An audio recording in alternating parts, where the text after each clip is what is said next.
मैं गाना गा रहा हूँ बिल्कुल काल्पनिक है, एकदम सत्य घटना पे आधारित है। एह पर बक्सर ओह पर बलिया बिचावा में गाना कि तू जवान होई गइलू कहवा लइका खो जाए। बक्सर जिला में एक से बढ़ के एक लड़का बने सन। अब लेट मत कर काजी, हम चाहतनी कि तहार बिया हमारा जिले में होके, वो लोग चाहते हैं लोग नो औरों में चल जीबू तो कोनो दिक्कत नहीं के, बगले में बा आरा बक्सर डिहरी रोहतास कोनो जेबू साहबाद में तू रह कि हम तो हर राजा तू हो हमारा नी, हम तो हर राजा तू हो हमारा नी, तो कान खोली सुन आई लव यू भला, कान खोली सुना, आवाज में क्या बात, कान खोली सुना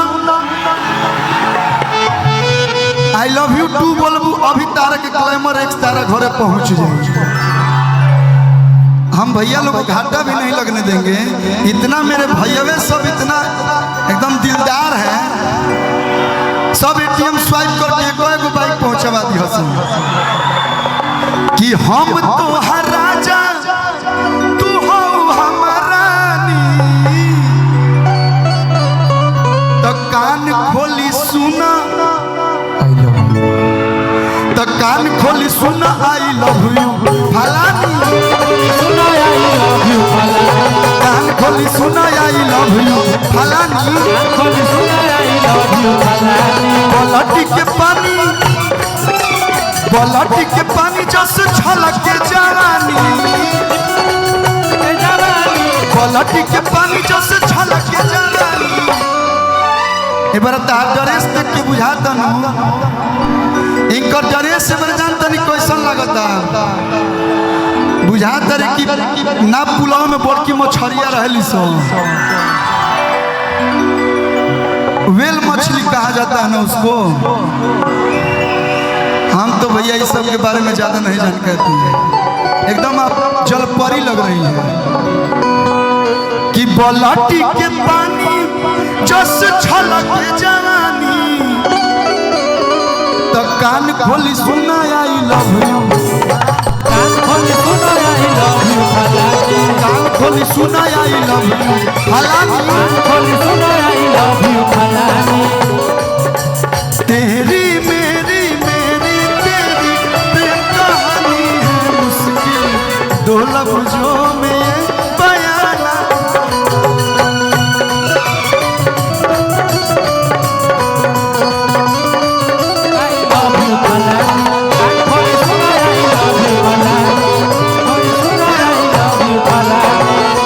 हम अगर कुछ कर तो नहीं कि तब हम वायरल हो जाते नहीं घर रह के कि कश्मीर के फ्रूट लागेलू, ये मेरा भाई गाया था, भतीजा गाया था, इसको मैंने इस गाने में गाया था कि कश्मीर के फ्रूट लागेलू, कि काला सूट में क्यूट लागेलू, कश्मीर के फ्रूट लागेलू, काला सूट में क्यूट लागेलू, कश्मीर के फ्रूट लागेलू, काला सूट में क्यूट लागेलू, कश्मीर के फ्रूट लागेलू, काला सूट में क्यूट लागेलू। भैया कि तू ही रहेलू हमार दिलवा के अंदर, तहरा लगा हरबा प्यार समंदर, कि तू तो गजब जगावतारू फील करे तोहर धक धक दिल, कि तू हऊ सोना हम हई सोना, तू हऊ हमर चानी,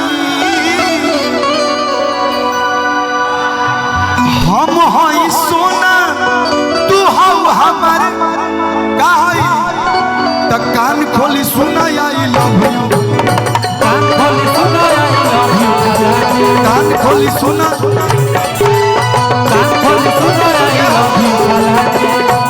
इतना आसानी से बक्सर जिला छोड़े वाला ना हो। अभी तक टेलर हो, अभी मेन फिल्मिया लोग हमारे के कोई लोग मैसेज कैले कि हर जगह हो डांसवा होता बक्सरों में होके के चाहिए कि राजा जी के तू रहला हो दहिया, राजा जी के तू रहला हो दहिया कि उठेला लहरिया पोरे लहे लहे बथेला कमरिया करेला खटिया बड़ी हो सो। ये हमारे भैया, अब हम तो कंफ्यूज हो जाते हैं कि सुमित भैया कौन है, सौरभ भैया कौन है। अच्छा जो हम लोग जैसा ड्रेस पहने हैं वो सौरभ भैया है और वो सुमित भैया। भैया की तरफ से बहुत सारा प्यार आशीर्वाद। एगो गाना हमें ही जिला पर बोल रही चाहते वो गीत सुना दी पहले का भैया कि गाया गोरखपुर के रखनी लाके, आप ही लिखे थे भैया, बाकी न छोड़नी कोनो जिला के। और ये सच भी है, आ रहा छपरा में आवाजाही अकसर हो। आप सुना है ना हो, हम भैया झूठ ना बोली ना, जौन बानी एकदम हमारे खानी चेहरा बा। मम्मी बुझाती है हमारे फिल्म देखल रहे जब पेट में रहता भतीजा मजाक चल रहा है, बहुत अच्छा गाता है। सबा खान जी उपस्थित हैं, आपका भी स्वागत अभिनंदन है। बहुत ही प्यारी एक्ट्रेस और भी जितने सारे कलाकार हैं सभी का स्वागत। आई कुछ हमू एगो दूगो गा लेता निका भैया। बहुत बहुत धन्यवाद दीपू भैया के जेकरा माध्यम से माखन भोग तो हमारा बक्सर के है, लेकिन माखन भोग से वो अलग रिश्ता अलग संबंध बनल। तो हम चाह कि सुमित भैया और सौरभ भैया दोनों भैया आप लोग आ जाइए। दोनों भाइयों से निवेदन है, बड़े भाइयों से, कि आप दोनों लोग एक साथ मंच पे आइए। अब बड़ी खुशी के बात बा कि वो बक्सर जिला से ही आवेले जेकर नाम हो आशुतोष तिवारी, वो हमनी के बीच में उपस्थित बानी। एक बार जोरदार ताली भाई खातिर आप लोग बजा दिलो, जोरदार ताली दोनों हाथ उठा के। अरविंद अकेला कल्लू अगर 4-5 साल के इन्हें पीछे के गाना गावत रहे और जितना में हिट गाना बता 90% हमारे भाई के बा। तो एक बार जिला के लड़का खातिर, घर के लड़का खातिर जोरदार ताली बजा दिलो। बहुत बहुत बहुत बधाई।